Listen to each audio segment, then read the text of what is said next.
Hey everybody, T-Ham141 here. We are live and I have friends. See, I told you I have friends. I'm here with Mary Lynn from um, Little Homestead by the Beach and Remy from Rem's Family Farm and Lynn from Bucket List Homestead. And uh, tonight we are going to be talking about the high prices of food and um, permaculture forestry, a little bit about that and how homesteads are affected by both of these. Hey, Mike and Bobby, how's it going? Good to see you. Hey, Sarah. Um, Yesterday I went shopping and I live in upstate New York, which isn't the best state in the union to live in. But for one cart of groceries, I spent $278. I did have, there was a pack of uh, toilet or paper towels underneath, and there was a case of water in it, and the rest was just stuff I needed. Now I did stock up a little bit, but that's just one cart. I remember when I complained when one cart cost $50. Uh, it, it was just ridiculous. Um, and I think everybody's being hit with this. Um, but I do have some good news. No. Stay tuned for some good news because um, one of the supermarket chains has here in the States. Do you guys have Aldi's up there What? in Canada? If we have what? Aldi's, Aldis. Not here. Okay, they have just announced that um, from Wednesday through the holidays, I believe, holiday food is get discounted up to 30% off. They're going back to 2019 prices for the holidays. That's good. Yes, I've seen that. A few people are talking about it. That is amazing. Number one, that they got to go that far back. And I brought it up to Trevor. Yeah. I said they keep saying that inflation's only 8%. I said, but yet in order to get back to 2019 prices, they got to go 30%. And he says, well, they do it by the year. What's 10 times 3? I said 30. He says, yeah. He said 3 years, it raised 10% each year. I hate math, especially when it doesn't work out to my side of the argument. But Aldi's is hoping that it'll give some competition, like other grocery stores are going to try and do the same, so they can have like a competition. And I'm like, I think it's a great idea because here in Canada, there's a group asking them to investigate whether it really is inflation that's causing the prices of our groceries to be so high, or if it's corporate greed from the grocery stores who've enjoyed the last couple of years of very high profit. You know what? From what I've heard, companies like Loblaws made record profits, not revenues. Billions. Record profits. Billions. It means that, we as customers are paying more money, not because of inflation, but because those companies want to make more money on us. Hey, Gene. Yep. It's just, it's disgusting. Well, and the fuel companies part of the problem is everyone's like, oh, this is how much it is. I guess we got to pay it. No, we have to stop saying no. We're not going to pay it. It's going to rot on the shelves, and because we're not going to pay it. We went grocery shopping last week. My video just went up this week about our grocery haul. I actually almost cried 2 times in the grocery store because I was appalled. It had been a month since we had been to the store. So in a month, the prices had just like, I'm like, I said to David, it almost would be funny if it wasn't so, infuriating, depressing, like it's just insane. And on the news last night, our milk is going up February 1st here in Canada again. And it's going to work out to be a little over $7 for the milk we're buying now. It's going to work out to be a little over $7 for what we're paying. And just a few months ago, we were paying $4.59 for that same milk. So, yeah, last month, a lot. I noticed a trend. Everything was $5. You know, and, if you buy, I don't know, a thing of chicken patties was $5. A thing of chicken McNuggets, $5. Now everything's $11. Our baby formula, they shut down a Missouri company or Michigan company because they would not send their formula to the border where they are giving illegal formula and shorting up. Yeah. It that is one of the things that's happening here is the government decided it was going to get involved in our food production. They have been artificially doing that with farmers and stuff, telling farmers, you know, hey, you need to kill X amount of cattle and not take them to market. Hey, how's it going, food forest permaculture? We're going to be talking about a little bit about that a little bit later, the food forests and such. But and so that's raising beef prices and turkey prices, everything that's raised. The government is getting involved, and man, oh man, that is it's just never good when the government gets involved. Things get more expensive, uh, just because of the bureaucracy. now you mentioned turkeys. I'm seeing a lot of my family, because I have a lot of family in the United States, and a lot of the YouTubers I follow saying how a lot of people are going to struggle to put a turkey on their table for the American Thanksgiving this month because the turkeys have just gone sky high. And I hope people don't think, well, it's Thanksgiving, we have to have a turkey. No, you don't. You know, do a chicken. If the chicken's cheaper, do a ham, do a roast. You know, like it's about getting together and eating, you know, with your family. It's not exactly what you're eating. Because if you pay that, then they're gonna know they can get away with charging that much. Yeah. Nobody can call them on this stuff. It's ridiculous. Um, I don't know. It's I'm scared for people. I'm in a fairly good position. Uh, you know, I've got food stored up, and uh, I've got my pantry I can live from, and all this other stuff. But there are people, and I have an income. I'm medically retired through the VA, and I have that income on top of that. But there are a lot of people who don't have a fallback position. They don't have that the 6 months of food, 8 months of food. Yeah, absolutely. Save your seeds. Next year, things are liable to get worse Because of the droughts and everything. They're saying that, yeah, because they didn't have the produce to save the seeds from Yeah. this year. And I just wanted to say, Dave and I don't blame the dairy farmers for the increase. Believe me, No, they're not the ones getting wealthy.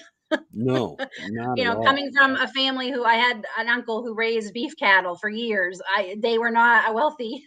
My aunt and uncle were not wealthy people by any means. So I know it's not the dairy farmers, but I it's the same as you, Trey. Like Dave and I were just saying how we are definitely in a better position than most people.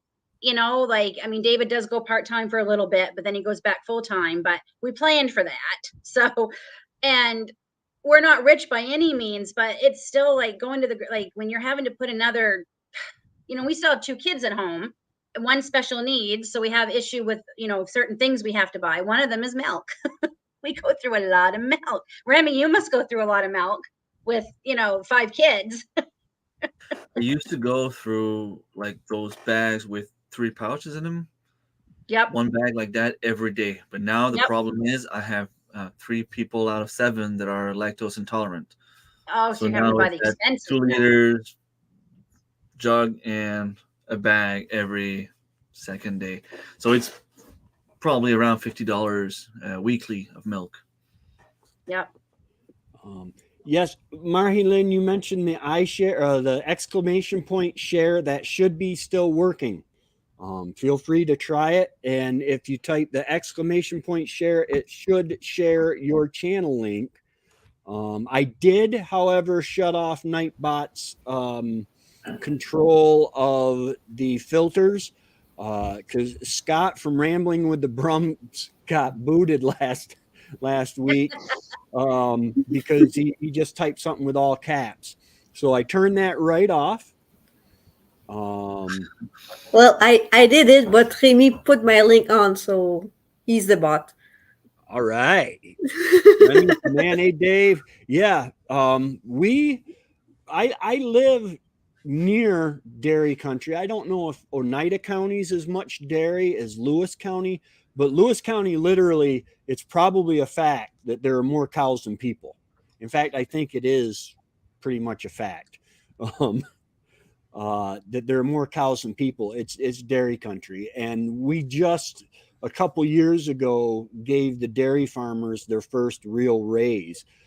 In fact, Kraft, their cream cheese plant, the largest cream cheese plant that they have is in Lowville, and they take it right from the farms. But this is starting to get to the point where it's going to seriously start hurting people. And it's not funny. And I do believe I've been alive 51 years, and granted, I didn't pay attention when I was growing up, but in my adult life, I've never seen anything like this with supply shortages, with all this stuff going on. The inflation, we know it started because of the virus, and they started paying out money left and right here in the States, and they started dipping their hands in where they probably shouldn't have. But then they keep doing stuff that makes it worse and worse and worse. And it's not And only the food, because the food, all of us homesteaders can handle it to a certain degree. right. But for me, I'm a full time worker. I have to provide for my family not only with food, but we also need to have a house. We also need to have heating and all that stuff. Um, right now, the big issue for me is gas. It Mhm. went up for another 15 cents in the past week. Yep. So what Yeah. I had as a budget to go to work alone, it cost me $150 bi-weekly right out of my paycheck just to go to work.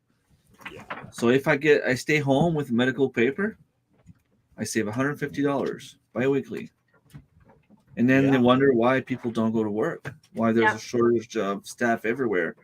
I Yep. mean, of course, I can only imagine someone that's not homesteading, not gardening, or farming, how hard it must be to go and do a grocery because it's just insane. Yeah. The United States just came out this week and said that we had 25 days worth of diesel left. I seen that. Yeah. That's scary. I mean, my tractor makes my life a lot easier, but I can get away without my tractor. But the limited supply, it's supply and demand. The limited supply is and the same or increased demand is going to raise prices through the roof. And if you raise prices of diesel, then everything that is trucked is Everything. gonna go up, and everything is trucked. I just read Dave's comment. I can't watch it because I get so angry. I literally want to put my shoe through the TV, so I don't watch it. But Oh my goodness. when you were saying how Tracy, you don't like, I was talking to my 94-year-old grandmother, and she said the only other time it was this bad was when she was a younger, she would have been like a very young teenager, was the Depression. Yeah. So she said, I don't know how they call this a recession or inflation. She says, to me, this is a depression. And they also released stats here last week that in Canada, our suicide rate has gone up 25%. I'm going to get, this makes me upset. In the last 4 months, because people who are either very poor, working poor, which is an oxymoron. It used to be as long as you worked, you were okay. People who are struggling, they're giving up, and they said they can't handle the stress and the depression of not being able to feed themselves or their families, and they're killing themselves. Like, this is not right. Yeah. And honestly, when it boils down to it, I try not. I'm not a conspiracy theorist. I'm not either, but it comes down to pushing an agenda. The fuel prices affect everything, and the fuel prices are high because of a worldwide agenda pushing the green movement. Our reserves are drained, and they are not pumping any. Yeah, I think our president might have upset one of the princes of Saudi Arabia. He met with him and asked him if he could lower prices just till the midterm elections. Yeah, they ended yesterday or Tuesday. Yeah. And your gas went up. Mom said the gas went up Tuesday, 25 cents a gallon in Florida. Like, boom, Tuesday morning, there it was. Yeah. But there's nothing to see here, Tracy. That's just a coincidence. Yeah, absolutely. All right, we'll talk to you later. Yeah, and it's one of those things. I don't know. I don't understand everything that's going into it, but we've had a lot of warning. Even though, our president came out and he said, when I took office, gas was $3.19 a gallon. No, sir, it was not. Maybe 8-9 months after you took office, it went up to that, but it was in the $2 a gallon when you took office. Oh my gosh, $4.50. What is it? I got $3.59 Thursday, yesterday over $4.50. Yeah. The United States, we are hurting, and the thing is they're going to blame it on the fuel companies because the fuel companies are raking in record profits. They really are. But guys, we've had a lot of warning on this, and a lot of people are coming into the prepping, which the way I was brought up, it was always good to have so much food set aside just in case you get snowed in. Yeah. We didn't call it prepping. We just called living in Maine in the winter. Yeah. But somebody had made a comment on my page today. Their family member works in the grocery industry in the United States. And they told this person that prices are expected to double in January. And by the end of 2023, they will have doubled again. So this isn't going away. And this is someone whose a family member works in the grocery industry in the United States. Yeah. How do they expect people to keep on living? I don't know. I mean, the cynical part of me says maybe they don't expect a lot of us to keep on living. Like, really, like that certainly seems like what is going on. Some of it is they are trying to create a situation in which we have to ask them. They will provide our salvation, however you wanna put it. And guys, I wanna save the planet. I recycle ish. Yep. And ish. Mary Lynn laughing. Well, yeah. But when you start saying, okay, this state that will remain nameless by 2035 is going to be all electric cars. We will not allow you to own a uh, fossil fuel powered vehicle. And then 3 days later, they say, please don't charge your electric cars because our grid can't handle it. Yep. Do they not see this? These are supposed to be smart people. I know.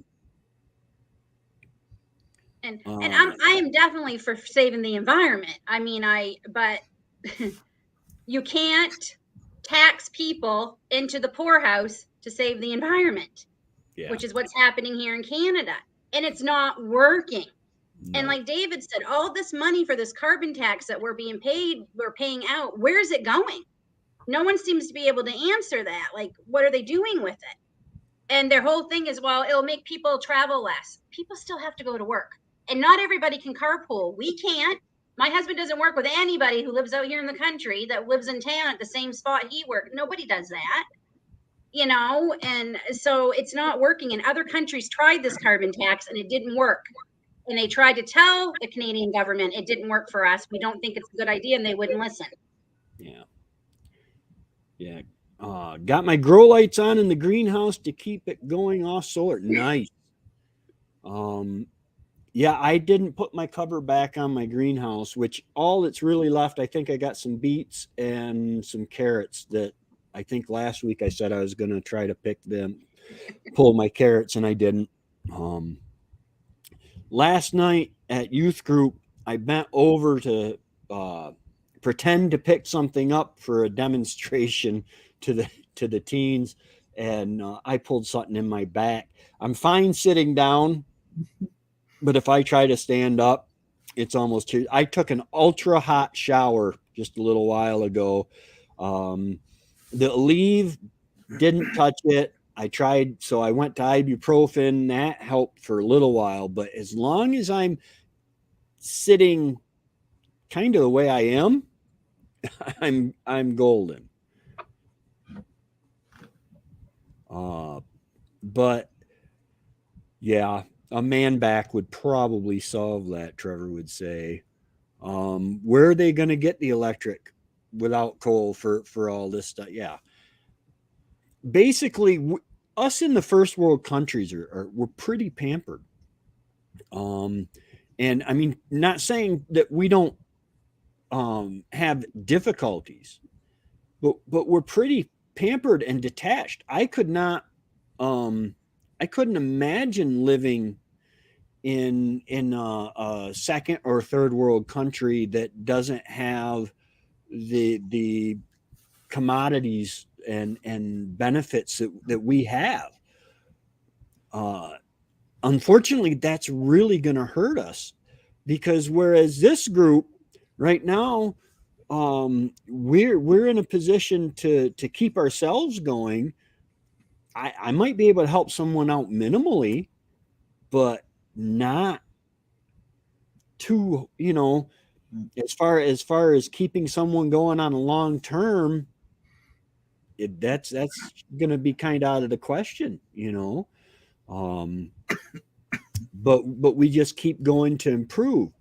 Now this does tie in to the permaculture forestation, which Marilyn is going to tell us a little bit about, because when I think of the permaculture forestation, I think of planting fruit trees and using a forested area for your growing of perennial plants and foods. Is that kind of what that is, Marilyn? Or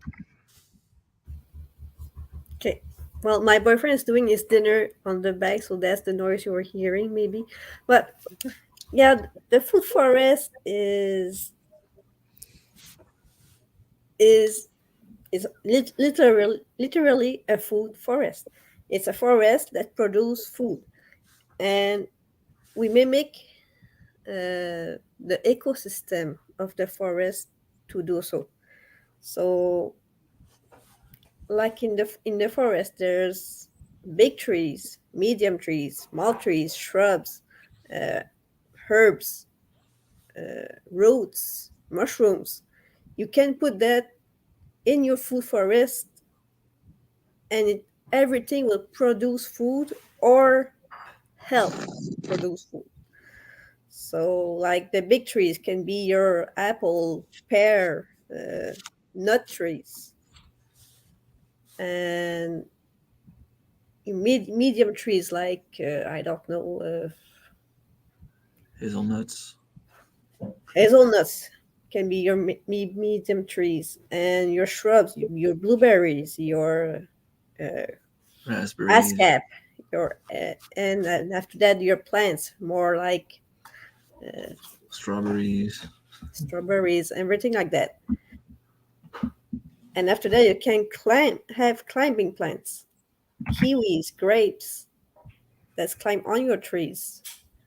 So you're creating a system, an ecosystem where everything is being fed from everything around it. Kind of Yeah, the fruit and the big trees kind of provide a microclimate for the plant, for the smaller ones and the ones under it, and it just feeds down as the herbs and stuff die back for the fall. Say exactly. they're fertilizing the trees and stuff like that. Uh, I know Pregioni. Yeah. I really like him. He is awesome. He's in New Jersey, which is really surprising because I don't like New Jersey. You can't drive through there with guns. They don't like you. They any state that is really hard on guns, I don't like. But anyway, Don't come to Canada. yeah, Yeah. well, I have to in May, but I'll Not leave, with You're your not at gun. home. I'll leave my toys at home. Do they allow pocket knives though? David. Yeah, You but want not in to the border. across the border? Oh, You just not have to the claim it, right? Yes, yeah. You just have to claim it, and I don't think it can be a certain length.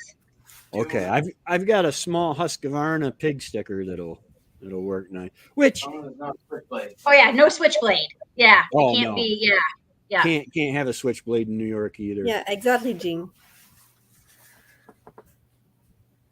Yeah, I copy his model a bit for James Pergioni Mm-hmm.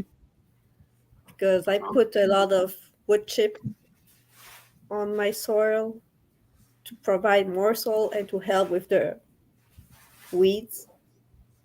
But yeah, Yeah, he did a lot of back to Eden and wood chip gardening a while back, and he's starting to get to the point where he has built his soil so that now in the perennial areas, I know he's still doing the wood chip gardening, but then in his annual areas, which makes sense, he's doing his uh, leaf regular, mold. yeah. Yeah. Uh, We just And got yeah. a great big load of wood chips last weekend that I'm gonna use in my garden this weekend to finally put the garden to bed. A little late, but it's been 20s Celsius, 70s degree here for the last week. I forget it's November. I've completely forgotten it's November. I still have a bunch of stuff in my garden I have to go and pick up. It's crazy. Yeah. They just down the street, Trevor pulled in. He was borrowing the tractor and he pulled in. He said, "Hey, down the road here, they're cutting a guy's tree and chipping up the stuff." So I went and talked to him, and they've delivered me 2 or 3 loads of wood chips and some popple trunks, which popple's not really good for firewood, but like in weather like this, when you just want something to hold the coals, it should work all right.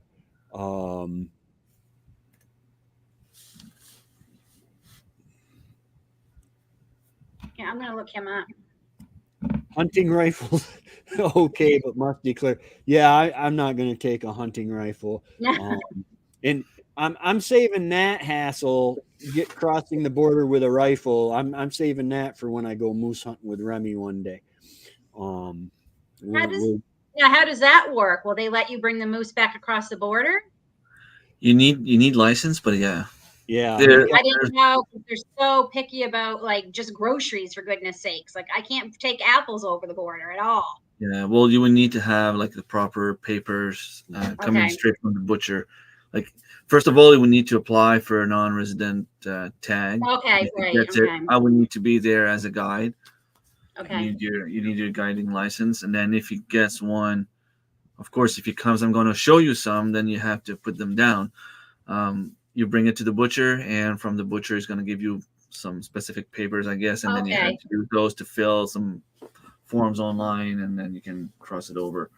From what I I knew there had understand, to be, and yeah, on I down knew the there had road. to be a way because growing up in Maine, they have tons of hunting like excursions. Like it's a big tourist thing, and they oh have yeah. hunters from all over who come. So I knew there had to be a way you could do it, but the border's gotten so picky Well, the I last few years. I know in Canada, some of the outfitters were actually saying, hey, it's easier. We will provide you with a firearm to hunt with. You just bring your hunting stuff except for the firearm, but we'll provide Oh, you with the firearm. We'll help you sight it in and all that stuff. It was just easier. Not to mention that the guides were. It was a nice way within the law that the guides could keep more guns than just yeah, well, gee, of course I need 50 30-06 and 308s because I have people coming up and using them to hunt. yeah. But I definitely want to try. So I didn't even know like this. I didn't know until I knew Mary Lynn was planting them and things. I didn't even think about growing like hazelnuts. It's one of my favorites. I love them. And I didn't know it was something I could grow here. So that's something I'm hoping to do in this. I hope to plant a couple in the spring. I wasn't going to do a whole bunch of new stuff, but that I'm doing because I'm like, we can grow hazelnuts here. So Well, I'm definitely gonna, yeah. I always thought, well, why would I plant a tree in my garden? And then I started finding out about microclimates.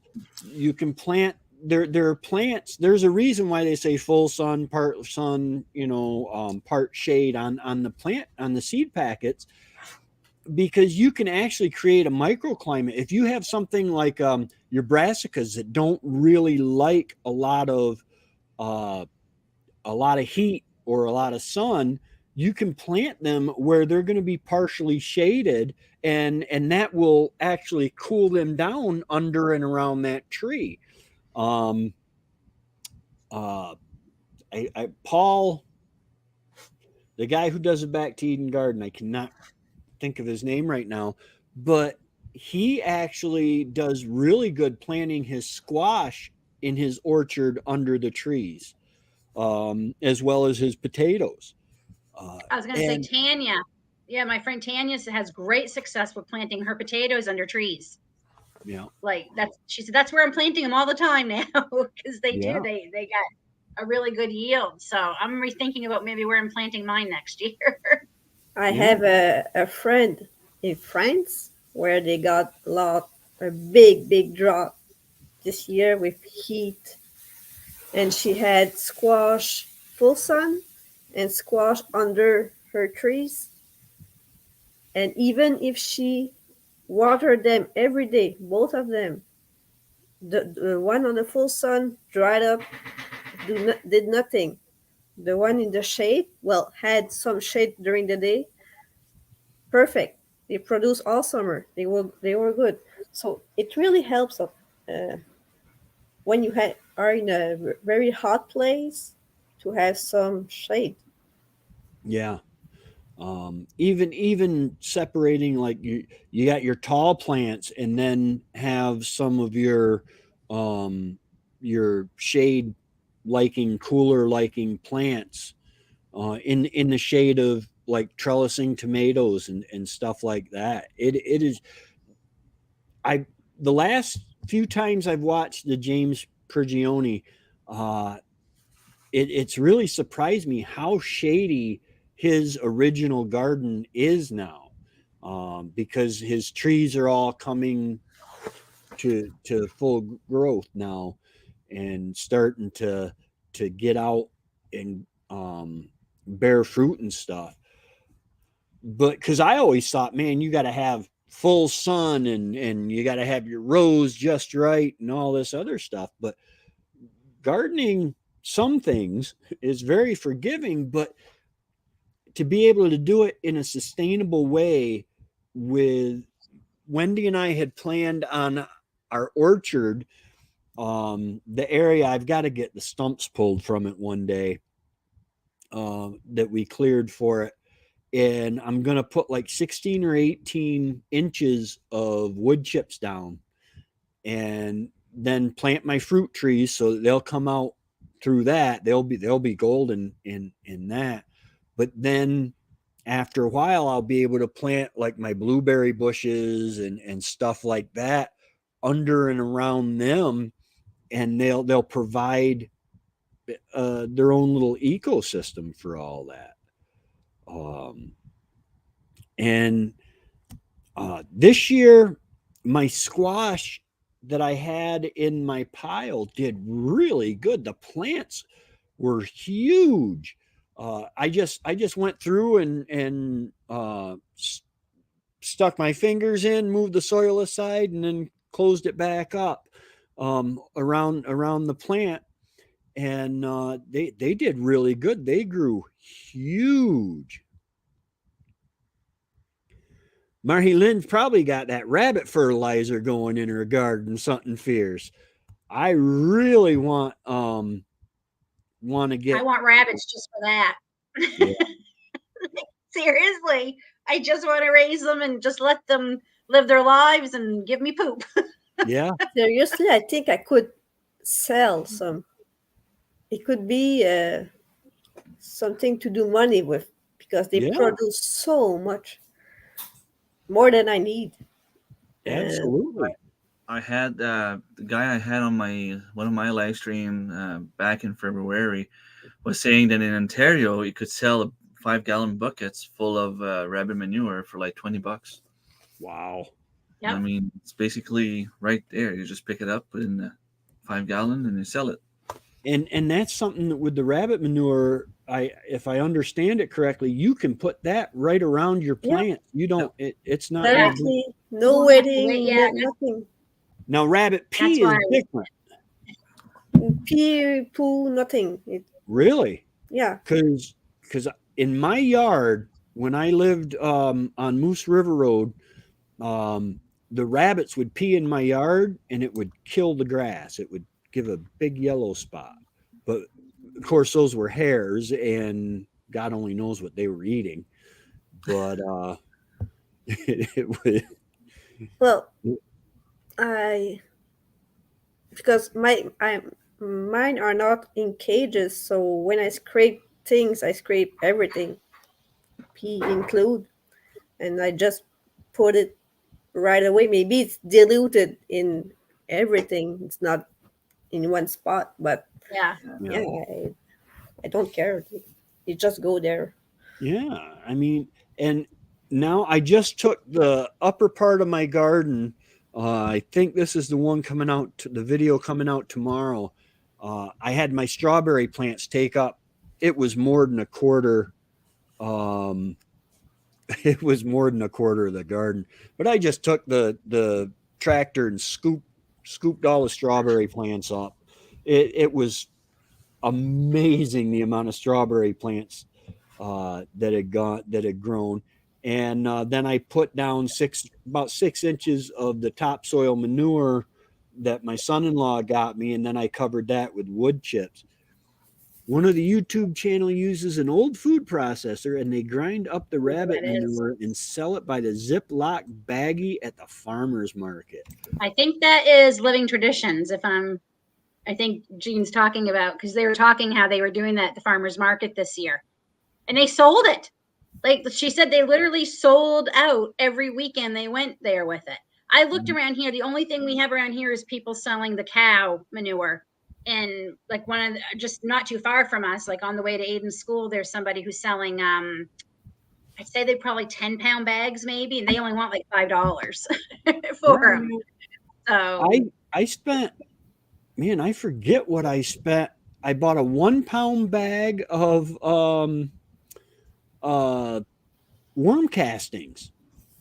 1 pound, and it was like $8 or $10. And worm castings are really light, so it was a decent sized bag. And but that's something that I want to do here once I get a barn.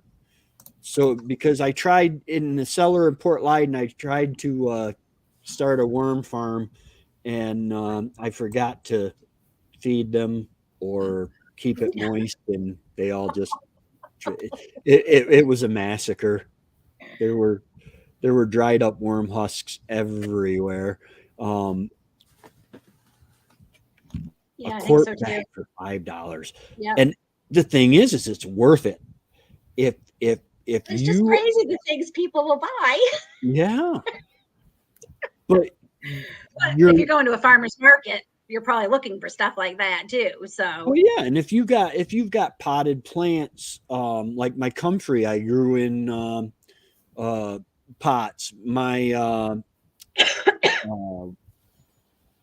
blueberries, my beets, my carrots, all that stuff that throughout the summer I wanted to give just a little bit of more nutrients than normal to.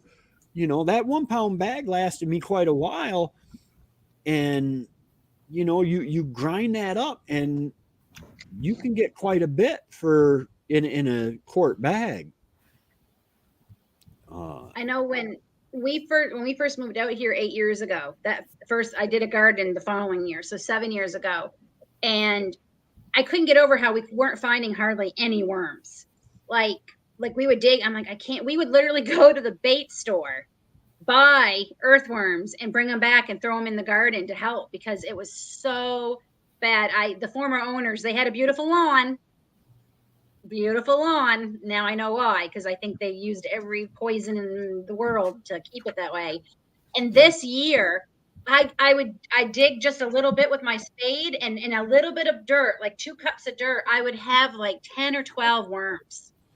Like, so it's amazing. It makes me feel so good to know that we've really brought, and I don't always know what I'm doing with the soil, like I find sometimes I get a little overwhelmed, like when you're talking about how these plants want part shade and only sun, Mhm. like sometimes it's overwhelming, right? And I oh just yeah, take my chances and I plant it Yeah. and hope it's gonna yeah. work, right? But yeah, to see all those worms this year was amazing. I'm like, wow, like there were so many. The chickens love it because I let them loose in the garden here a couple weeks ago, and they just went to town. Yeah, I experienced the same thing. I would, I don't know, throughout the fishing season, I would buy like 2 or 3 dozen night crawlers or red wigglers and dump them in, just let them go in the garden. And now I can't, I can't dig a hole without coming across worms and worms and worms. Yep. Uh, That's good. and the thing is that's the worms. That's free worm castings already in my garden. I don't have to do anything to it.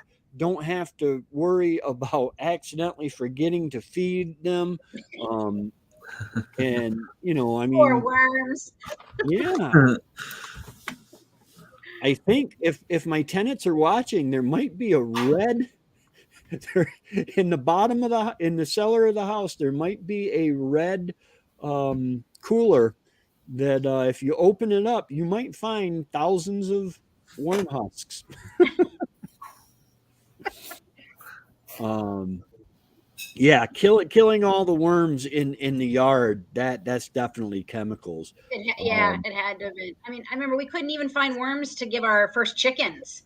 Like we were trying, and we're like, where? I never lived anywhere where we didn't have worms. yeah. Like it was. I mean, and like I said, the bait guys must have thought, boy, they do a lot of fishing because I literally would buy like Well, every week. I'd go get another couple of containers to bring back. I I do love worms in my garden, but knowing they are introduced species that are kind of killing our forest right now. Uh, Yeah, there are some kind. I believe that night crawlers we've always got gotten our night crawlers. Well, in the southern part, yeah. But where I am here right now, there was no worm before, not at Really? all. So it's the fishermen that brought them in, Oh, and now it's gone. Yeah, it's in the ecosystem, and it's a problem. well, yeah, because the They're ecosystem was killing the probably it, they're it was killing the probably trees.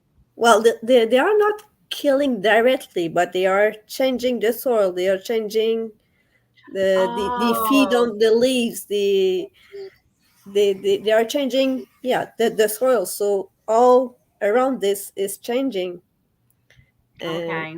I love them in my garden, but my But not forest yeah. doesn't love them. well, yeah, Okay. because they aerate the soil, which changes that soil, and Yeah, that ecosystem probably had a way already in place to keep the Yeah. soil the way the It plants and the likes. vegetation wanted it. Uh, yeah, that's a shame. You got to be real careful introducing foreign species of plants or animals, whether it be worms or whatever. When we were in West Virginia, we found these raspberries that weren't raspberries. Um, I forget what they're called. Not honeyberry. ASCAP? No. No, they weren't ass caps, but they're a type of raspberry because when you pull up, they look like a raspberry. When you pull them off, you got the hole there, but they are really Ligonberries. Dewberries. blackberries. They look like raspberries, but growing on the ground.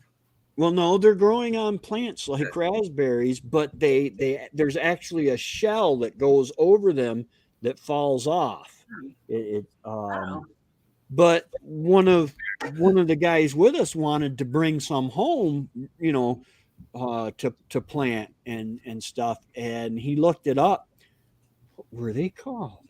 Anyway, but he looked it up, and it's illegal because they are very invasive. They will take over an ecosystem. Um, were they which orange, Tracy? more of a pinkish. I really thought they were raspberries until we saw the the shell that covered them that would fall off when they were ripe. Wineberry. Wineberry, that's it. They were wineberries. Yeah. Yep, it says they're a problem in West Virginia. Um, but man, were they good. We're sitting there eating them. Man, these are the best raspberries we ever ate. And Trevor's like, guys, those aren't raspberries. No, these are raspberries. These are delicious. They're not raspberries because raspberries don't form this little pod on the plant. Yeah, Hey, Patrick, how's it going? I know. We have a lot of invasive species here, insects, animals, everything, and the insect problem has been we've lost our older apple trees that were already established when we moved here. I'm pretty sure the one down back's dead from the problems with the gypsy moth caterpillars we've had the last couple of years. I don't think I haven't had apples on it now. This is the second year. It's just not. It didn't even blossom hardly, and we have those ladybugs that aren't ladybugs. Oh man! And with this Oh, yeah. warm weather, they're just you can't Yeah. even walk outside. You have to run outside as quick as you can because if you leave your door open too long, They they're can, just awful, I and they had, will make the animal sick. yeah. So Um, I had a ladybug. I believe it was an actual ladybug, but that I could not get it out of the car. Uh, one day I left the window just cracked barely open, and it found its way out, I think. Um, but it's scary the power that these little plants have, and like the worms. Gene was just talking about the Asian jumping worms, and they're killing the native worms. Hmm. Um, and that's insane. Um, I've seen so and many it seems bugs to that be I've never happening seen. every year. We keep getting more and more of these invasive Like, who is bringing them here and letting them go? Well, it's the downside of Importation, yeah. Yeah. People It's traveling. the Yeah. boat all over the globe. and everything. I know And when David traveled overseas, when he came back, they would meet them at the plane with this goo that they would have to step their whole like boots on, everything on, and all that stuff to make sure they had nothing. And we would find dead things in his like, rucksack and things because it obviously worked. But he couldn't even like take 2 steps off the plane before they did that.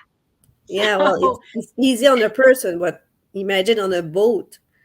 They yeah, can't like, put oh, glue on all the boat. So, Yeah, usually how it happens. I mean, I remember a few years back, someone went to the grocery store and purchased some grapes, and I think it was like a black widow spider in them. Like, mhm. don't have those spiders around here. So if yeah, it was I and wouldn't there in eat the grapes grapes, again. imagine it traveled all the way from I don't know where up to here in the cold climate. It probably would not have survived, but who knows? It just takes one to spawn a few babies, and yeah. In we're good. Florida, Mom used to tell us about banana spiders that they would get in a bunch. You buy a bunch of bananas, and there'd be a banana spider in it. And recently, in the last few years, I've heard of several instances where people are finding the banana spiders in their bananas, Mhm. and it's because they're picked one day, and within the next week, or at least until we had supply chain issues, uh, within the next week, they're in the that spider had no problem living until it gets way up here. Um, Asia. So you want the perch gone, Dave? You don't like? I I don't know don't if he's know. being sarcastic or we've Uh, had that Asian carp here in Ontario for several years now, and they are awful. yeah. Like it, The perch that I've eaten are just delicious. I love perch if they're cooked right. Um, I like bass better, but Bass uh, is good. bass is very good. Um, but and the carp in the okay. No, you're not being serious. sarcastic or Or No, you don't like perch. don't like perch. Um, but my dad and my big brother took me and my little brother. There are parts of the Black River Canal and parts of the Erie Canal that are still hold water. Well, the Erie Canal, a lot of it still holds water. You can go boating in it, but we went and they had me and my little brother went down to the end and got in the water and just started slowly walking up this canal, and we would chase the carp to them, and they were there with their bows and they would shoot the carp. I don't know, I don't remember if we ate the carp or what we did, but we sure had a lot of fun. um the other problem we have here, believe it or not, in our lakes are goldfish. People really are people are flushing them already alive and they're working, and they showed them this summer where they're trying, the conservation workers, and it was massive, and they're really gluttons and they're just eating everything and hurting the native fish and other wildlife. And it's literally from people flushing them down. They get bored or whatever of yeah them or don't want to take care, and they flush them down the toilets, and they're alive and they survive. Like David's like, I can't believe they survive, like going through all that. And right they're making their way out, and they multiply like crazy. And yeah, so they're actually, I mean, and like the conservation worker was saying, people think it's a joke, but we're serious. We have a goldfish problem in our Mhm. lakes here in Ontario. yeah we used to take in fact, I think my sister-in-law still does it. She'll go to Walmart and buy the feeder fish that are to feed some of the bigger fish, and they're like 12 cents a piece or a quarter a piece or something, and she'll put them in her rain barrels, Yeah. and that will take care. They'll eat the mosquitoes, and some of them have lived for like over a year, overwintered in these 55-gallon buckets. I put a couple in my pond, but they were actual gold, and they didn't last between the woodcocks and the herrings. And Yeah, yeah. Lamprey eels. Yeah, those things are awful. They're too snake-like for me. yeah,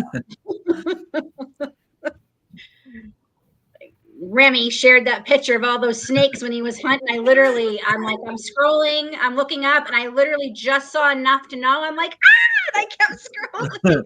and Yeah, then You like, arrived on my premiere right at the time where I was showing yeah, this.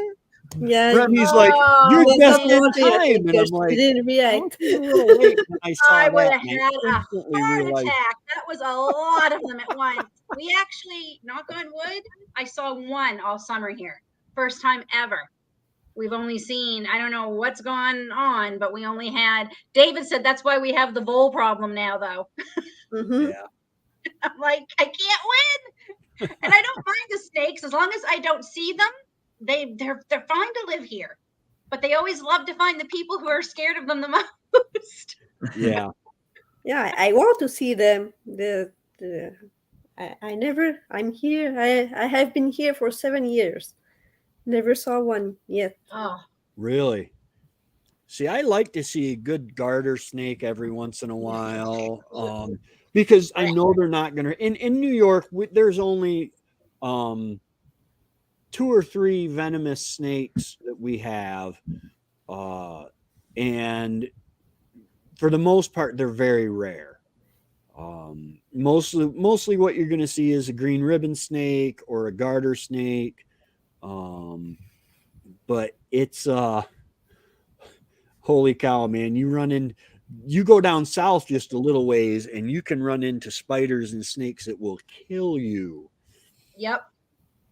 Mm. Like Dumping when I Valley. visit my parents, I tell my mother, I said, so help me God, Mom, if I see a snake out here in your yard, that's it. My dad's not a fan of them either. And like down there, they are like, some of them are poisonous. So Yeah. it's not the venom and the poison that scares me. They all scare me. I had a bad experience as a kid with the neighborhood boys, and I just can't stand them. Just can't stand them. Ugh. Goby. Oh, my boys here, my husband and son would love to have a pet snake or two. But I always tell them, but where your sister and I live? 'Cause we'll move out. Yeah, it is. It's it is just insane the stuff that goes into making uh, a healthy ecosystem. Mm-hmm. The spiders, the snakes, the uh, and I don't know if I could do it now. It might be too late in the year, but I remember when we had to camp.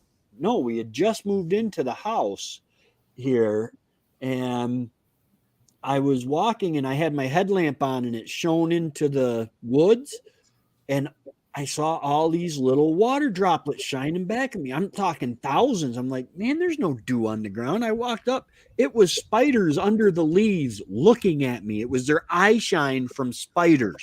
I didn't know you could get eye shine from spiders. I don't like spiders. Apparently, I live in a spider kingdom. That's good to know because I remember you inviting me over for deer hunting, and now I'm not going to go.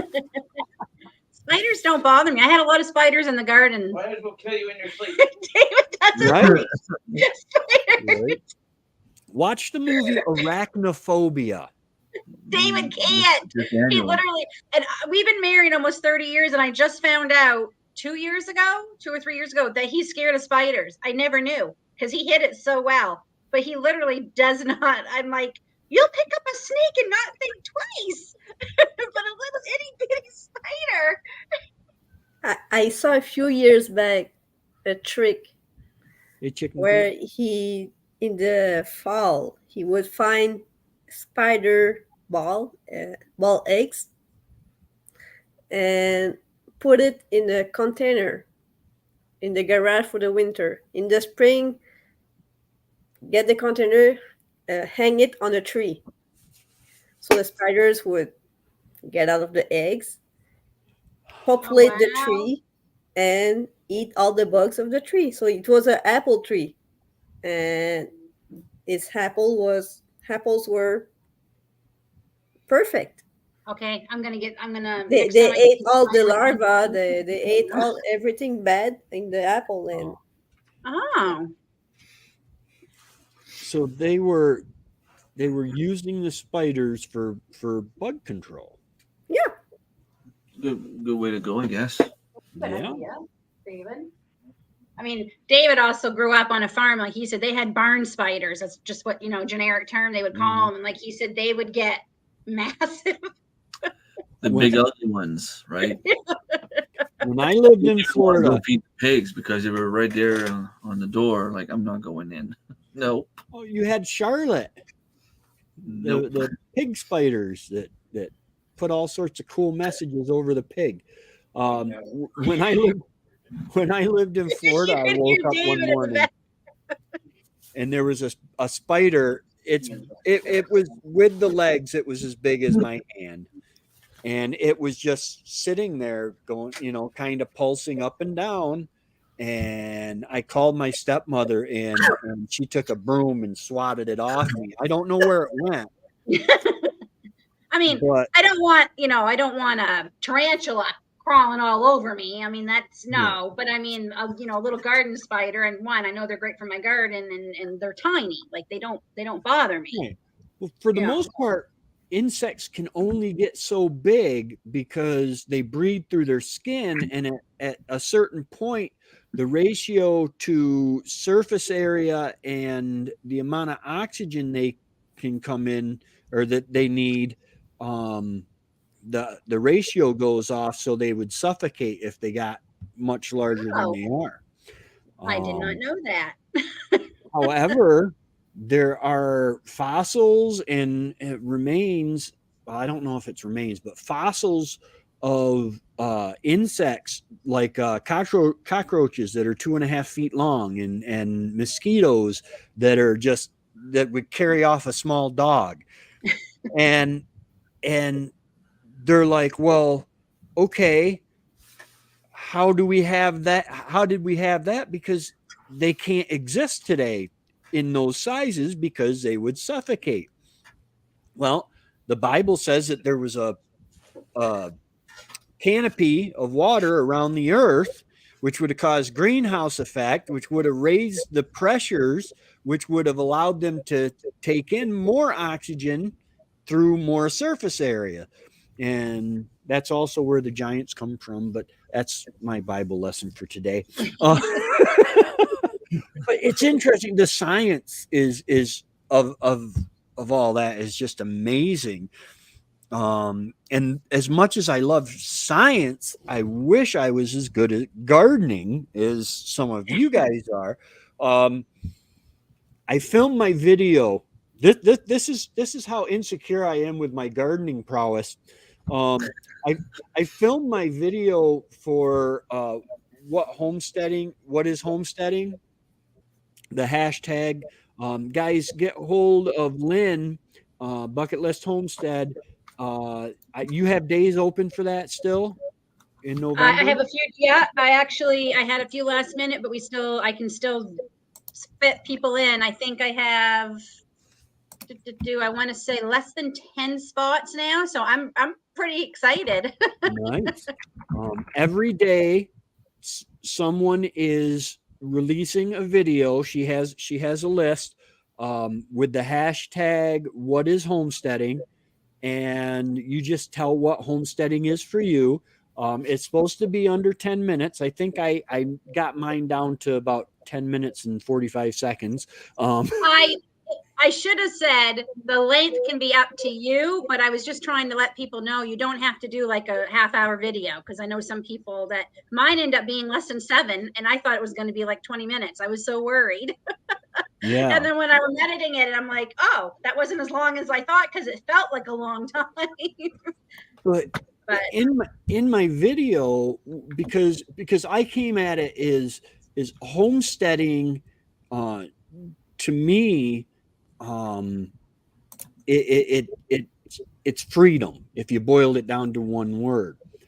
But when I started talking about the gardening, I started, actually, I hope you don't mind, I started talking about Remy and how he brought in over 1,600 pounds of food from the hunting and gathering and foraging and fishing and stuff.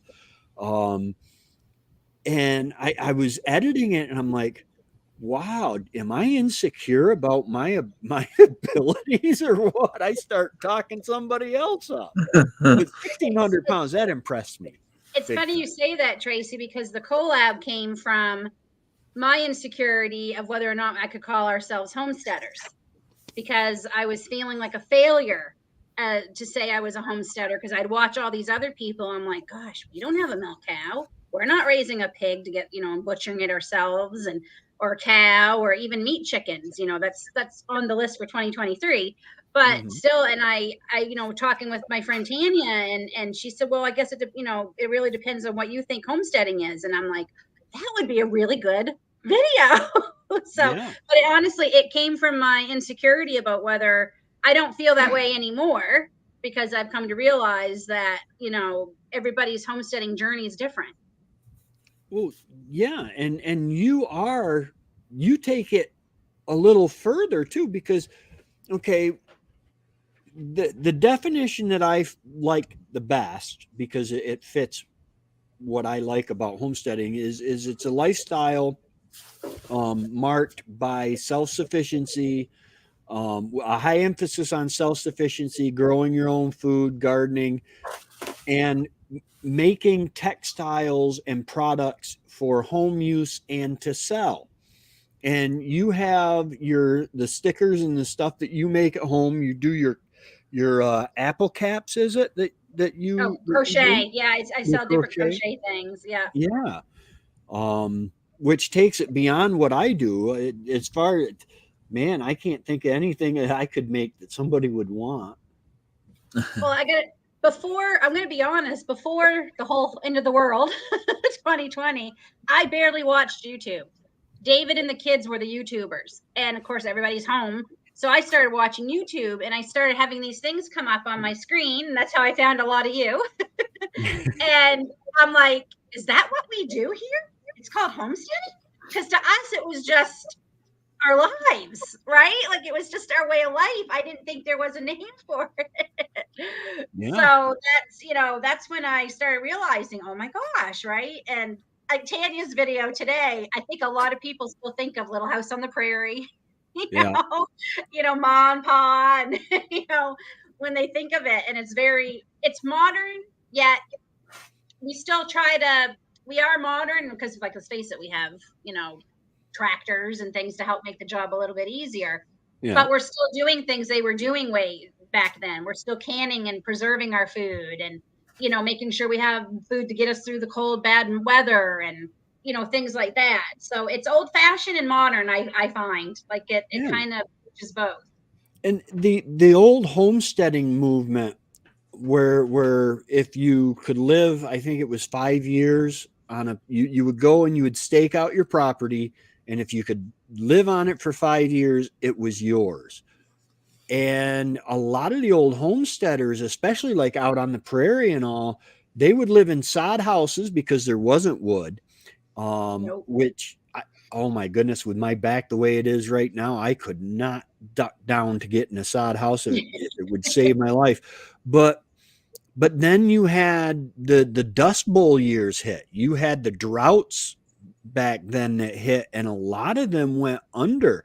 Whereas we're lucky today because we do have the opportunity that, okay, one spouse can work, or two spouses can work, and we can kind of meld the modern living with the homesteading so that we get the best of both worlds, the security of providing for ourselves, and also that having a regular job and making an income, so that if our crop fails, then we can probably survive, you know. If a fisher or something gets into Marilyn's rabbits, God forbid, she can actually survive that. That is not going to be a, Won't oh be my fun, but goodness. yeah, Yeah. I can't imagine being a farmer or a rancher right now, and that is your source of income. Yeah. Like, it's, Dave and I always say that all the time, like, thank God we don't do this. I'd love to do it full time and enjoy it, but to try to make a living off of it, with, you got the crazy weather, you've got the different rules that, like, there's so much. I can't imagine the stress it must be to be trying to make and unfortunately we're losing a lot of our farmers because they are giving up, because yeah. Well, yeah, and then you got the meat Yeah. plants. You've got the meat plants. We've lost so many in the United States. We've lost like 5 or 10 of the big food processing plants. So now all of a sudden you have farmers and cattlemen racing to sell what they can of their stock so that they don't have to bury them in the ditch and lose out on all that. It's horrible. Oklahoma is in a drought, and where one of my friends are, they have only gotten about 3 inches of rain since June. Oh my And God. a lot of stuff comes from Oklahoma. Yeah. I mean, it's amazing, but I don't want to get back harping on the government quite so much, but we have this globalist this globalist mindset in a lot of our elected officials. I almost called them leaders, but our elected officials, that is like, okay, well, you know what? If we cut back on our production of X, Y, or Z, then we can buy it from this country and help this country out, and then they will buy our this or that. The problem is when that country, number one, that hurts the people in our countries that say, hey, I want to produce this, and they're like, well, no, because we're going to be buying that from this other country. And we do need to get back to a more local sourcing of everything, whether it's food or clothing or anything. We need to get back to a more local. I think the pandemic proved that we, like, I mean, here we were desperate. We couldn't get the mask, the PPE mask that the nurses and doctors needed. And we actually used to have a factory that made them, and they shut it down a few years before that. And they've since started it back up again to start because we couldn't get any. Yeah. Doctors and nurses were like using, old masks and tripling up old masks to try to get, because they just didn't have any. And I think it proves to us that we need, it's okay to rely on ourselves for some things. Yeah. We're not saying anything bad against that country, because we're not, we're just, it's okay to, be relying on ourselves. And I think the pandemic shit proved just how bad it is. Yeah. I look at it this way, and I've looked at it. I am a homesteader that occasionally bites my nails. I should have one of the best immune systems you have ever seen. Was it the FDA or the CDC? One of them came out and said, if you have chickens, please do not hold them, handle them, or pet them, because you will get you can get salmonella. Number one, I've got like 1 or 2 chickens that I might be able to pick up if I'm quick, and I'm not that quick.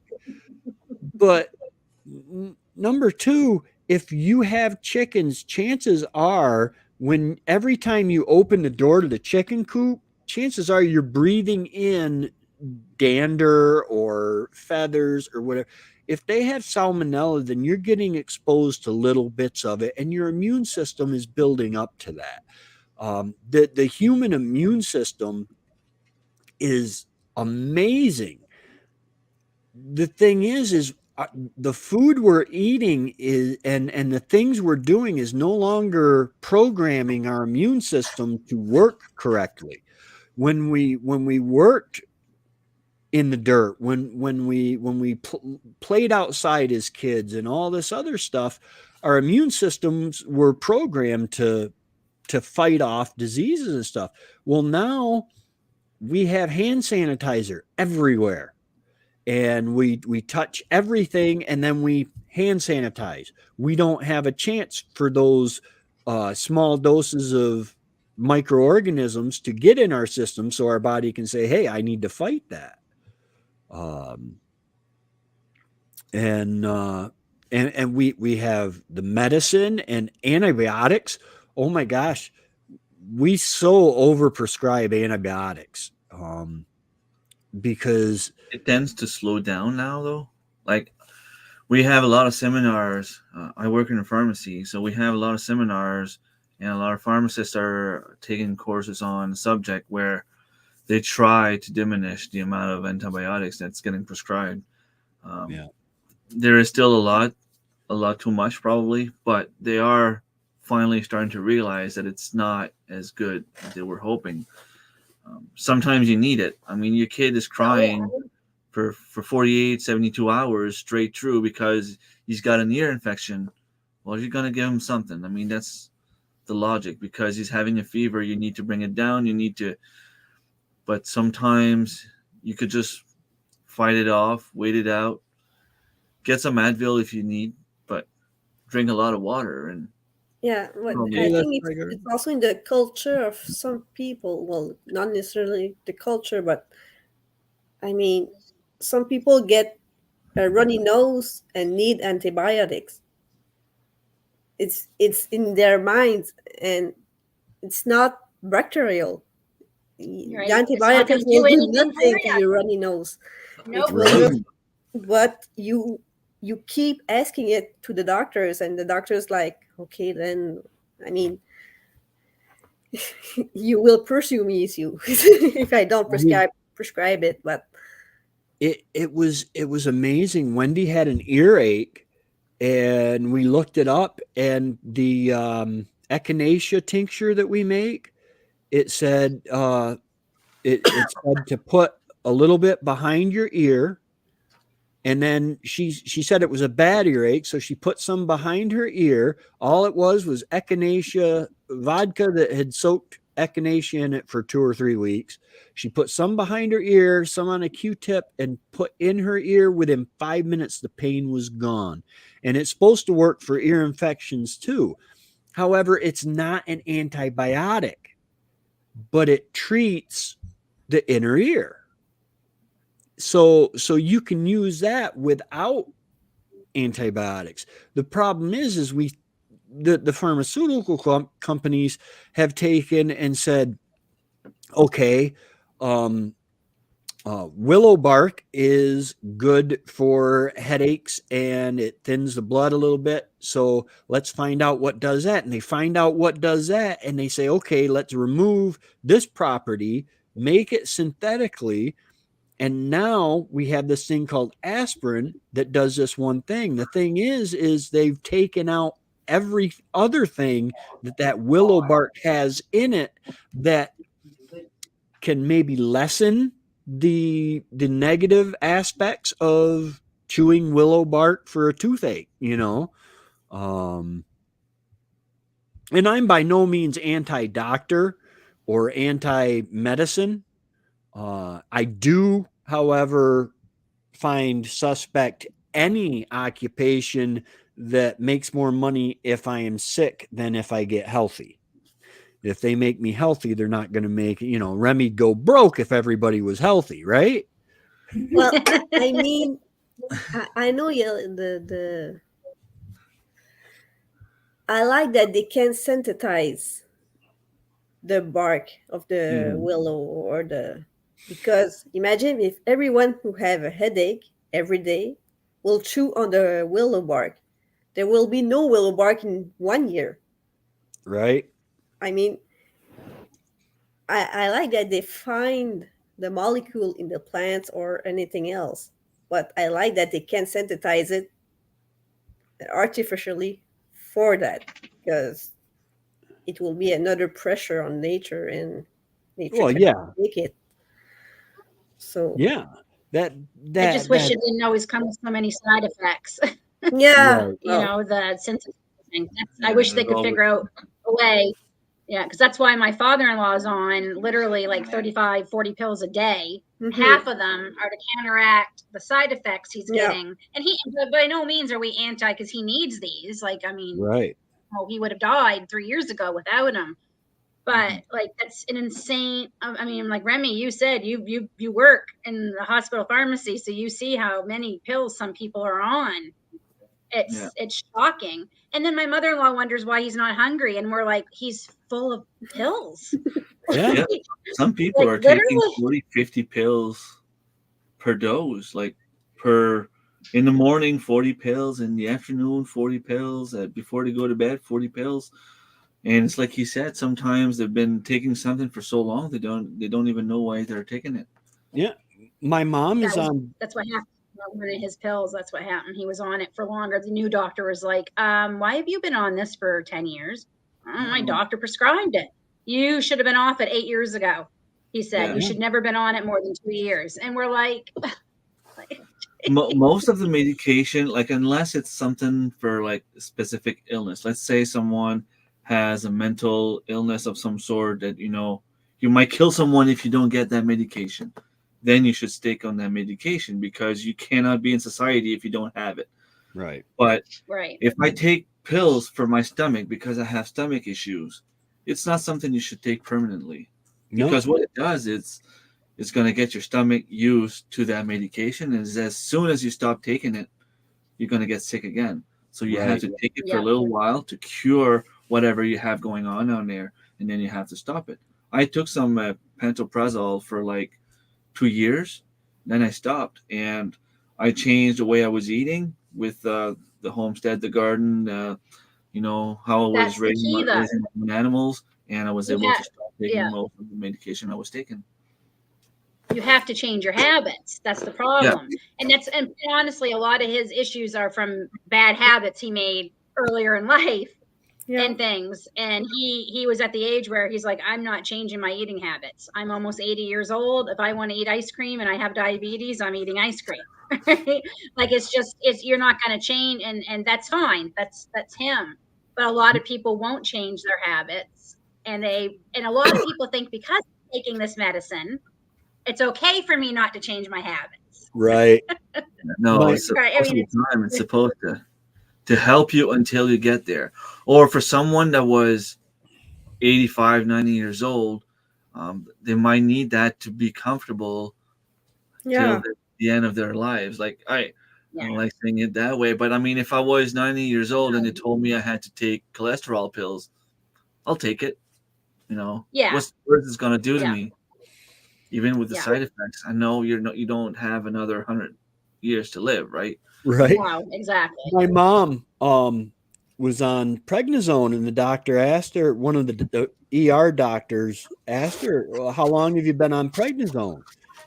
And she said, "Well, like almost 2 years." And he's like, "Okay." He says, "You're almost to the limit of that." And I'm like, "Doctor, prednisone, long-term prednisone can damage your liver, right?" And he's like, "Yeah." And I said, "Dude, in 20 years, I don't think she's going to be worried about her liver. She's 86 years old."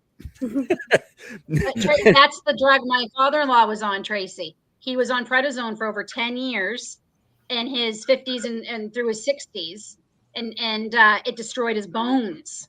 Yeah. Like, he literally got a cold and he had a cough, and then he just yelled out in pain, and my mother-in-law, he broke 3 ribs from coughing.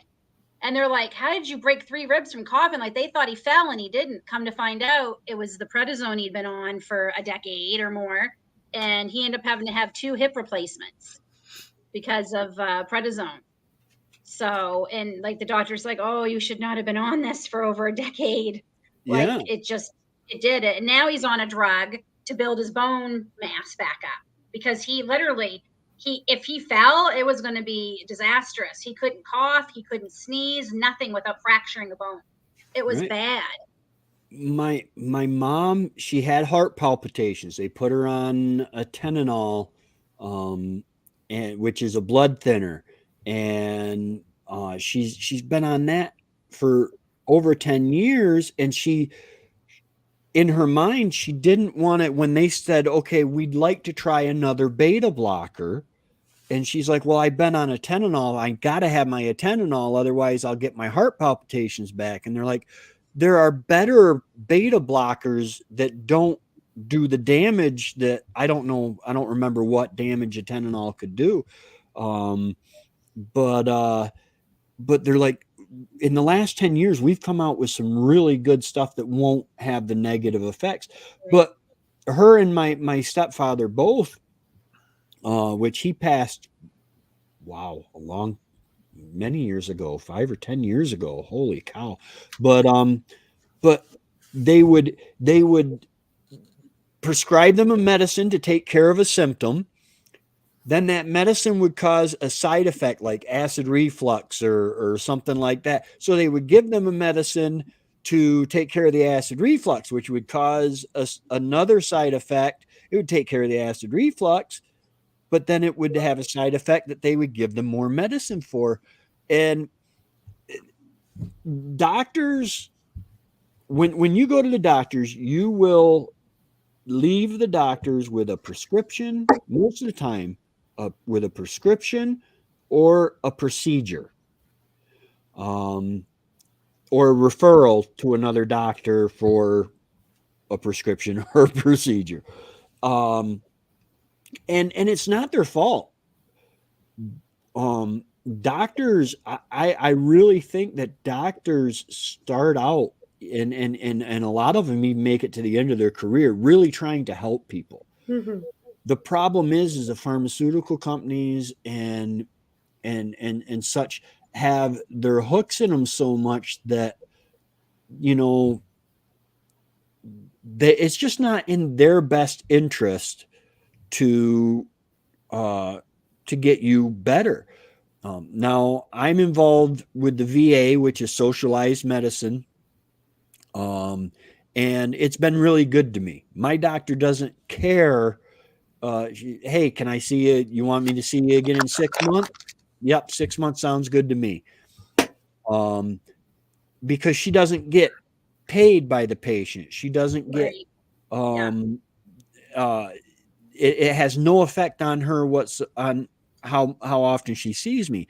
However, a lot of the doctors that work in the socialized medical field, like Wendy's doctor, came from private practice to the VA. That's almost unheard of.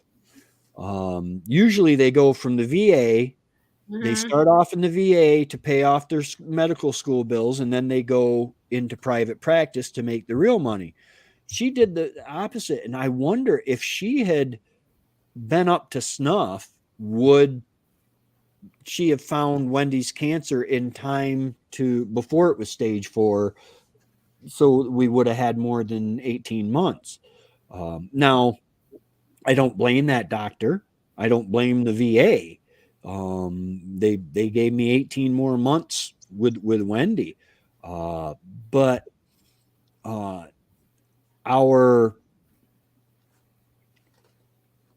culture is so much into the instant. I want it now. I want to get fixed now. And I think we're kind of on the right track because we're starting to provide more for ourselves. Remy and his family, and well, all of us that are up here on the screen, and everybody in the chat that I know of, we're on the right track because we're starting to eat healthier. We are getting less processed food. For goodness sake, they bleach eggs. That can't be good for you. They bleach flour. If you don't buy if you got to be careful what kind of flour you're buying, it will say right on it peroxide or bleach. like, and the chicken thing really makes me mad because I bet you my chicken coop is cleaner than any coop that, these big farms that the government's saying we should be getting our eggs from are. I bet you all of ours are. Our chickens are probably a heck of a lot healthier. I know mine are spoiled rotten, so they're happy and Yeah. healthy, Well, I mean, and it all came from the same butt. yeah. The inside of the chicken is the same in your coop than in the factory or Right. But I mean, in I the know they were worried, factory, like little kids kissing the chickens, and like they were saying, don't let your little ones kiss the chickens. And well, I didn't have little ones, and I don't kiss my chickens. I'm not getting that close to the darn things. But, I don't know who you know, was it that was Lindsay was holding that goose off. That goose just cuddled up to her so nice. Yep. That was cute. Yep. But yeah, it's one of the things that we take pride in our animals. We take pride in the products that come from our animals, because the bleaching, I can understand. Nobody wants to buy an egg with poop on it. I know people are so. I mean, 10 years ago, 15 years ago, maybe I would have been like, I don't really want to. Now I just clean up, go along. I've really gotten a lot less squeamish. That's just because I wanted better quality food, and who decides? Well, it's okay because it's just a small amount of bleach. Who are you to decide that what is safe for me to eat? And what if I'm eating an egg every day? Yeah. That means I'm getting exposed to bleach every single, it. That's what drives me mad. Like, no, we've checked into it in this small amount, but you wouldn't take a teaspoon of bleach and drink it. No. They tell you, no, don't do that. It's poison. Well, yeah. So, and I am not against medical by any means. I am alive because of medical, doctors and medicine, and again, I'm dealing with a lot of side effects from all those medicines, and I will for the rest of my life. But I do have a rest of my life. Right. Thank God. Right. So but it's just it. Yeah, I will say we have a fabulous doctor here. We're very lucky. They're like, instead of just going right to drugs, they're looking into other things first for a few of us. And so I like that. And hopefully if I can get the courage. I didn't call the chiropractor this week because I'm still scared. I'm going to do it because I've now been off my medication for 2 weeks now for vertigo. So it's not been a fun 2 weeks. So I am nervous. You hear horror stories about people getting paralyzed and, or even killed. But like David said, he's like, it's, that was maybe in the 80s when, like he said, it's a lot different now. So, yeah, and it could also be like an old lady going there, not telling the professionals that she's got bone issues or something like that, and then she goes and try to move and try to resist to the little cracking, and then she's like, that's what they told me when I got there. And I'm scared when they make that sound. If it's really loud, I'm scared I'm gonna scream just because of the way I am. Well, you can scream. It's just okay. You're probably used to it. You might freak out somebody in the waiting room, but that's not a big deal. Not worse than going to the dentist. If it can take care of this, to have my life back just from going, it'll be worth it. I know it will, because Remy, no, it's not a fun thing to live with. It's debilitating, and I'm getting tired of it. So I'm like, that's it. There's got to be something better. So this is So I'll do it. I will. I'll call tomorrow. Well, they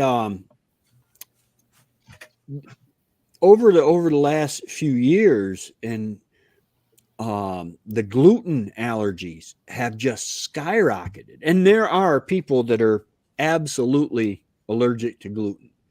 But what they're starting to find is people are not so much allergic to gluten.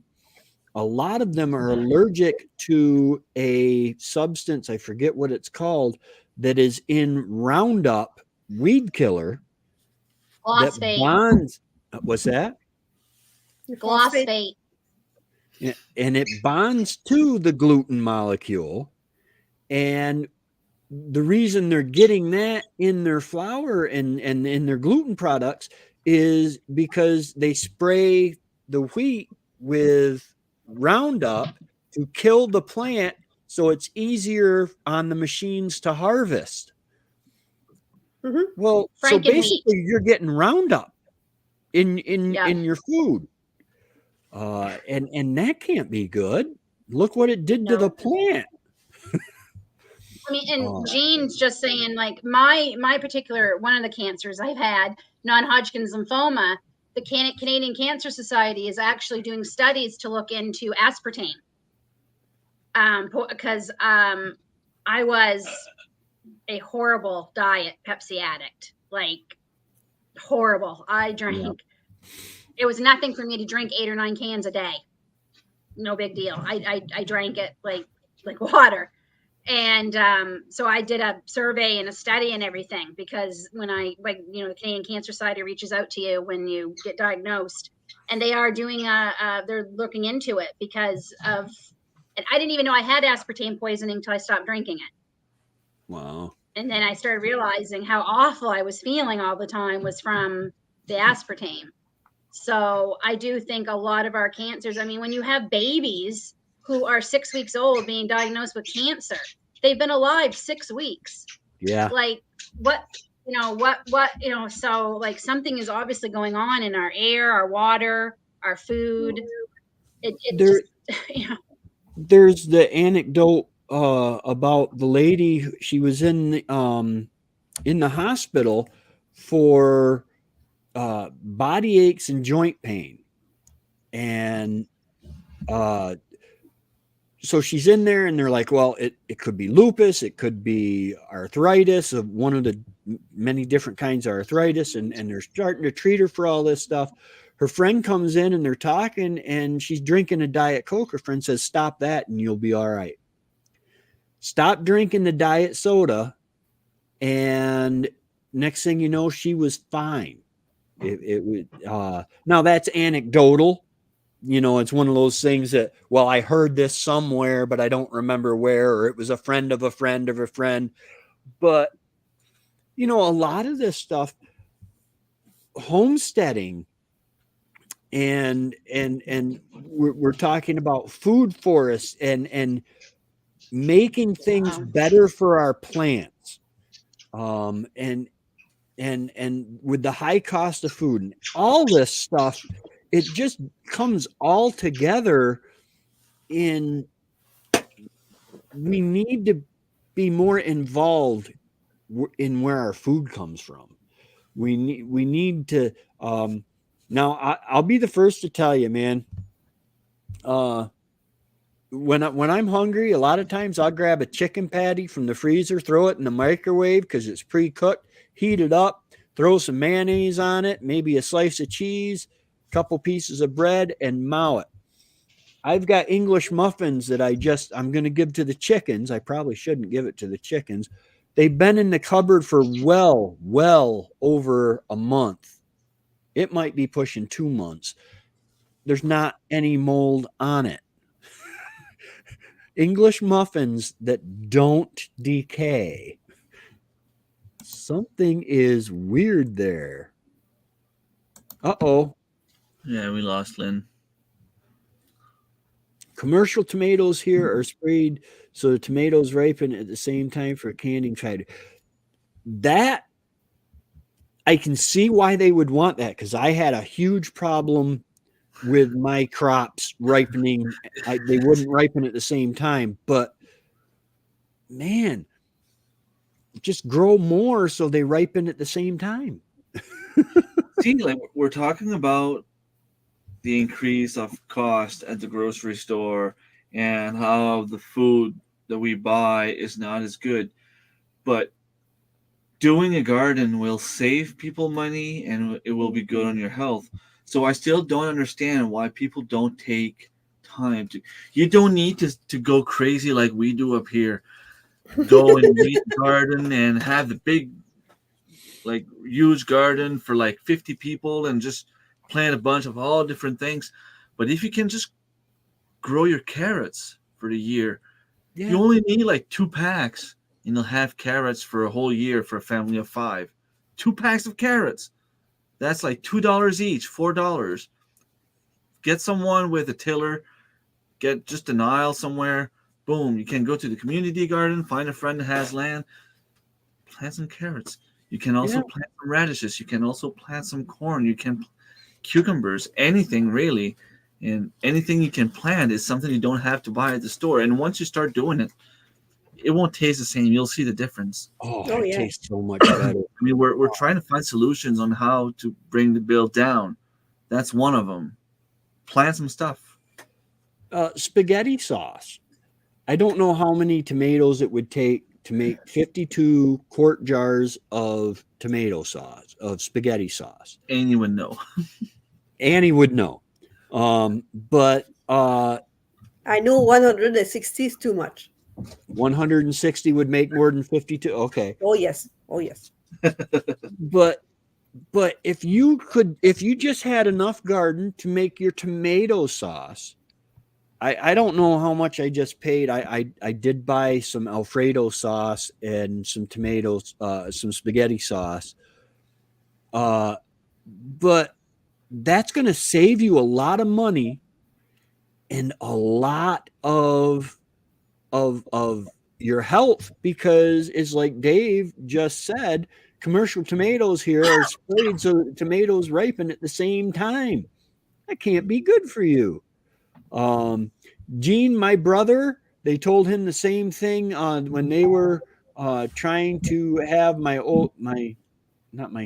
his second oldest girl was to stop drinking Mountain Dew. He did have another little problem there. I forget what that was, but yeah, the Mountain Dew can mess up a guy's works. Can see why they want that. All our food system issues is because that's the way it has to be for the system to work. Yeah. Basically my problem with my fruit ripening and my vegetables ripening, I'd get a small amount and then I would try to store it in the refrigerator or even on the counter. And by time I got another small amount to put with it, the first group had gone bad. Well, I solved my problem by getting a freezer, and now I can put the stuff in the freezer. And then when I get enough of it, I can process it all without the spraying. But remember, the people who own a lot of these companies, and again, I'm going to sound like a conspiracy theory nut, but Prince Philip, and I believe the Bushes, subscribe to a theory, to a train of thought that humans are a cancer on the earth. And if you wanted to save the earth, you had to take us down to 50 million people on planet Earth. Right now we have 7.5 billion people. So you're going to have to kill like 250 million people a day for several years in order to get to that. 50 million would not be enough. Yeah. No. I mean, you would have to really encourage making babies just to keep the population number up.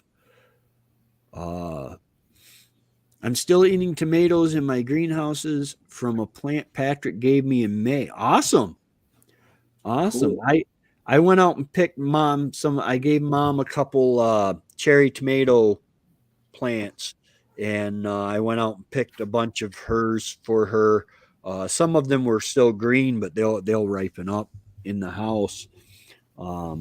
but she was tickled. And there was an experiment with tomatoes. They had greenhouse raised tomatoes, and then they had tomatoes that were raised outside just under the straight sun. And the skins of those tomatoes that were raised in the greenhouse had less of a vitamin in it that fights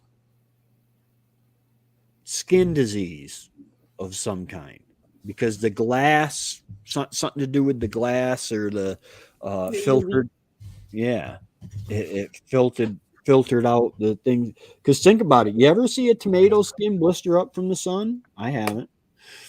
I've seen them rot and dry up and prune because I didn't pick them in time. But Yeah, I've seen that too. oh, well, guys, this has been a great live. I appreciate you guys being here. I think I'm going to call her a night. Now, does anybody know if Darren's going live later tonight? Didn't hear of it. It's still Probably in there. not. It's not there. Yeah, it's not home. Oh, that's right. He's out west, the wild, wild west. Yeah, he hasn't been doing Yeah. lives for a while now. He's probably gonna start back in the winter. Yeah, Yeah. like Things- MG and Chris, Steph, me. Yeah.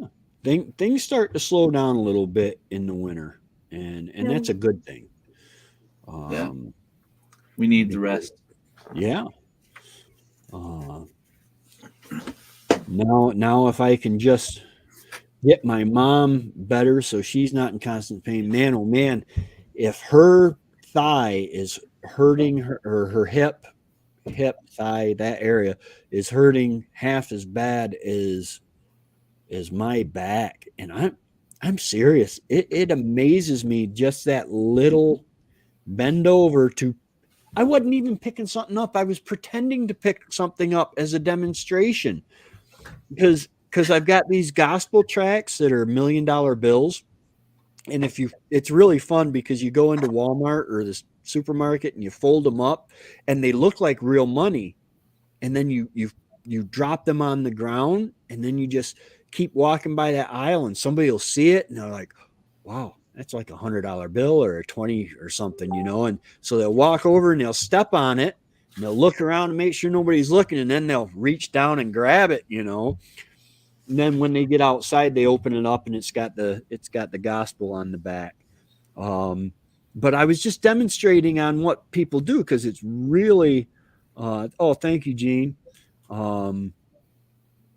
It's really a fun way to hand out the gospel. And a lot of times, I'll stop at Stewart's and I'll pay for my coffee or whatever. And I'll say, oh, by the way, thanks a million for being so great today. And I'll hand them $1 million bill. And it's just the coolest thing. Sometimes they ask me for more, and a lot of people don't share the gospel because they're scared people are going to hate them. But this way you share it and people ask you for more. And I tell them, if you find somewhere that'll cash that, you let me know, because I can get them, it's like $2 for 1,000 of them or something like that.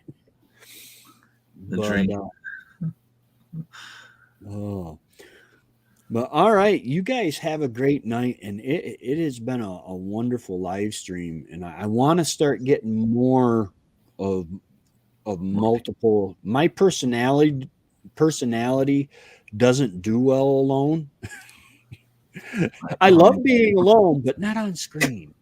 I know how you feel. I'm the same. But all right. Okay. Take care, everyone. Bye. Y'all have a great day, and God bless.